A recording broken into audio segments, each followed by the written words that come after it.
ప్రజలు ఇచ్చిన తీర్పును కొంత ఎక్స్పెక్ట్ చేశారు. ఏమనుకోరంటే ఫస్ట్ రౌండ్ లో ఖాళీ గ్యాప్ 62 ఓట్ల తేడానే. ఇంకొకటి తెలుసా మీకు, పోస్టల్ బ్యాలెట్స్ 3 ఓట్ల తేడానే. అది చూసి అనుకున్నారు అరే ఇంత తగ్ ఆఫ్ వార్ పోటీ ఇస్తుంది అనుకుని ఓ తమ్నేల్స్ వేసేసిరుగా. తగ్ ఆఫ్ వార్ నడుస్తుంది, తగ్ ఆఫ్ వార్ లేదేం లేదు. ఆ తర్వాత 1000, 1500, 2000, 3000 ఇట్లా పెరుగుకుంటా పోయింది. సో ఇక్కడ స్టార్టింగ్ ఒక్క ఏరియా మాత్రమే కొంత వీళ్ళకి కలిసి వచ్చింది, మిగతా అన్ని ఏరియాలలో నెగిటివ్ అయింది. నెగిటివ్ అంటే ఒకటి, అధికారంలో ఉన్నారు కాబట్టి వాళ్ళకి అన్ని కలిసి వచ్చినాయి. ఎంఐఎం పొత్తుంది, ఎంఐఎం తో పాటు టీడీపీ ఓట్లు పడ్డాయి. ఇక దాంతో పాటు ఇంకా సరే డబ్బులు పంచిర్రా, లేకపోతే దొంగ ఓట్ల, లేకపోతే ఓట్ చోరియా, రిగ్గింగా, ఇట్లాంటి అన్ని కూడా అలా కలిసి వచ్చిన అంశాలు. నెగిటివ్ ఏం లేదట, నెగిటివ్ ఒకటే, ప్రజా వ్యతిరేకత. అదేమున్నది, పైసలు ఇస్తే పోతుంది, రాష్ట్రంలో ఉన్న ప్రజలతో మాకేం అక్కర అనుకున్నారు.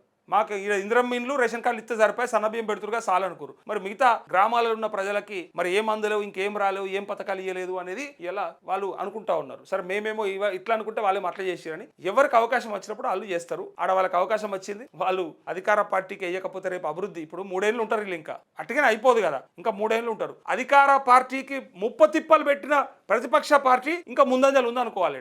30 తిప్పలు పెట్టింది. అసలు నీ లెక్కకైతే అసలు ఒక ముఖ్యమంత్రి వారం రోజులు తిరగాల్సిన పని లేదు.